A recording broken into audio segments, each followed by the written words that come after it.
आज की वीडियो में बात करेंगे झारखंड पुलिस की जितनी भी वैकेंसी झारखंड में आ रही है 10,000 के आसपास वैकेंसी आएगी।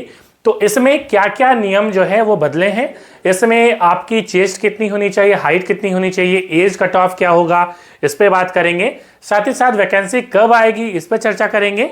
तो कई सारी चीजें हैं। सिलेबस के बारे में ऑलरेडी मैंने वीडियो बना रखा है, आप उसको देख लीजिएगा, डिस्क्रिप्शन कमेंट में मैं उसके लिंक दे दूंगा। ठीक है, इसमें देखिए सबसे पहले बात करें तो यहाँ पे अब झारखंड सरकार क्या करने जा रही है कि इसका जो एग्जाम है वो जेएसएससी के थ्रू होता है, आपको मालूम है। ठीक है, इसमें अब जैसे मैट्रिक लेवल की कोई वैकेंसी आएगी झारखंड पुलिस में, ठीक है, तो उसमें जैसे मैट्रिक लेवल में क्या क्या आता है, जैसे आईआरबी की वैकेंसी आती है, उत्पाद सिपाही की ऑलरेडी आ रखी है। ठीक है, अब तो वो नहीं आएगी, उम्मीद यही करते हैं। लेकिन बाकी जो वैकेंसी है जैसे होमगार्ड की वैकेंसी है, ठीक है, वो आ सकती है।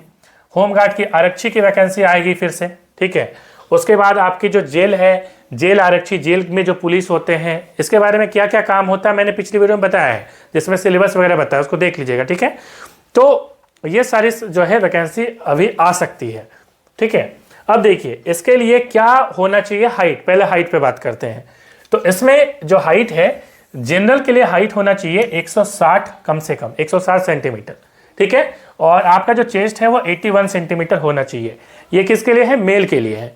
ठीक है, उसके बाद हम बात करेंगे तो एसटी के लिए, मेल की हम बात कर रहे हैं, मिनिमम जो है वो 155 हाइट होना चाहिए सेंटीमीटर में, और आपकी चेस्ट मिनिमम होनी चाहिए 79 सेंटीमीटर।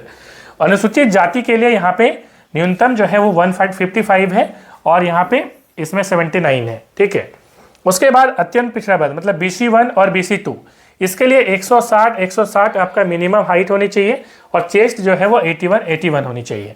अब यहाँ पे महिलाओं की बात करें तो महिलाओं के लिए न्यूनतम जो है वो 148, ये कॉमन रखने की उम्मीद है, और इनकी चेस्ट कोई काउंट नहीं होती, मेजर नहीं होती। क्लियर है, तो यहाँ पे ये जो है उम्मीद की जा रही है कि यही लगभग रहेगा, क्योंकि अभी बहुत काफ़ी सालों से रह रहा है और अभी भी यही रहने की उम्मीद है। परिवर्तन किस में हो रहा है, देखिए परिवर्तन जो होने की उम्मीद है वो हो रही है इसकी रनिंग में। ठीक है, उम्मीद क्या, रनिंग में परिवर्तन तो तय है। आपको मालूम कि अभी फिलहाल क्या होता है, जनरल वाले को या SC ST OBC कुछ भी हो, उसमें रनिंग में कोई अंतर नहीं है। ठीक है, फिलहाल तो यही है, पहले फिजिकल होता है, आपको मालूम है। अभी झारखंड सरकार क्या करने जा रही है कि इसमें जो रनिंग है, ठीक है, उसमें पुरुष के लिए आपको मालूम है कि 1 घंटे में जो है वो 10 किलोमीटर दौड़ना होता था, उसको घटाया जाएगा, टाइम घटाया जाएगा, और दौड़ का 10 किलोमीटर से कम किया जाएगा। महिलाओं के लिए आपको मालूम 40 मिनट्स में 5 किलोमीटर था, उसको भी घटाने की यहाँ पे कवायद चल रही है। हो सकता है कि इसमें SC ST OBC के लिए कुछ अलग अलग कर दिया जाए, क्योंकि ऐसी भी कुछ न्यूज़ आ रही है, मगर ये श्योर नहीं है। ये हो सकता है कि सबके लिए कॉमन ही रखे, क्योंकि अभी तक तो कॉमन ही रहा है। ठीक है, चलिए यहाँ तक क्लियर है आपका। अब आगे बात करेंगे यहाँ पे कि ये आपको 2 चीज़ें समझ में आ गई। अब एज पे बात करते हैं। देखिए ये पुरानी डेटा है, अभी 1 अगस्त 2025। ठीक है, इसमें आपकी काउंट होगी क्या, मिनिमम एज। ठीक है, मिनिमम एज आपका होना चाहिए 18 साल। जितनी भी वैकेंसी आएगी उसमें मिनिमम 18 साल होगा। मैक्सिमम अंतर होता है, मैक्सिमम में जो है यहाँ पे जैसे जनरल की बात करें तो जनरल के लिए 25 वर्ष होता है मैक्सिमम। उसके बाद हम बात करें BC1 और BC2 मतलब OBC1 और OBC2, पुरुष के लिए 27 वर्ष।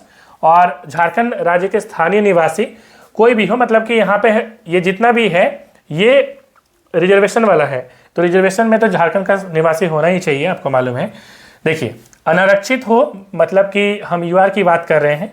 महिला वर्ष जो है, महिला में चाहे वो जनरल हो, चाहे BC1 हो या BC2 हो, उनके लिए 28 वर्ष। और यहाँ पे अनुसूचित जाति और जनजाति जो पुरुष और महिला हैं उनके लिए जो मैक्सिमम एज है वो आपका 30 ईयर्स होना चाहिए। ये उम्मीद की जा रही है, क्योंकि अभी देखिए नियमावली इसकी बन रही है। जो फाइनल नियमावली बनेगी इसमें टाइम लगेगा। ठीक है, 2 से 3 महीने की उम्मीद कर रहे हैं कि नियमावली में टाइम लगेगा। उसके बाद आपकी फिर वैकेंसी आएगी, तो लगभग 4 महीने का समय इसमें लग सकता है। इसलिए साथ में कोई भी वैकेंसी की आप तैयारी करते रहें, मेरी हमेशा से ये मतलब कि सलाह रहती है। ऐसा नहीं कि मैं पढ़ा रहा हूँ तो आपका फी लेने के चक्कर में मैं गलत सलाह दूंगा, बिल्कुल नहीं। साथ में अलग एग्जाम की तैयारी करते रहें। एनालाइज प्रो ऐप डाउनलोड कर लीजिए, वहाँ पे फ्री टेस्ट वगैरह भी चलती है। और साथ में क्लासेस भी चल रही हैं, तो वहाँ पे आप ज्वाइन कर सकते हैं झारखंड की सभी एग्जाम के लिए, ठीक है। मगर साथ में अलग एग्जाम की भी आप अदर स्टेट हो, सेंट्रल गवर्नमेंट हो, करते रहिए, ठीक है। यहाँ तक आपको क्लियर हो गया होगा। अब देखिए, इसमें हो सकता है कि कुछ छूट दिया जाए, ठीक है। तो छूट देने की संभावना है, तो वो जब आएगी तभी पता चलेगा, ठीक है। अभी तक इसकी कोई इन्फॉर्मेशन नहीं आई है। तो आपको आई होप सारी चीज़ें क्लियर हो गई होंगी। कोई भी डाउट होगा बेधड़क पूछ लीजिए, टेलीग्राम ग्रुप ज्वाइन कर लीजिए। जोहार झारखंड।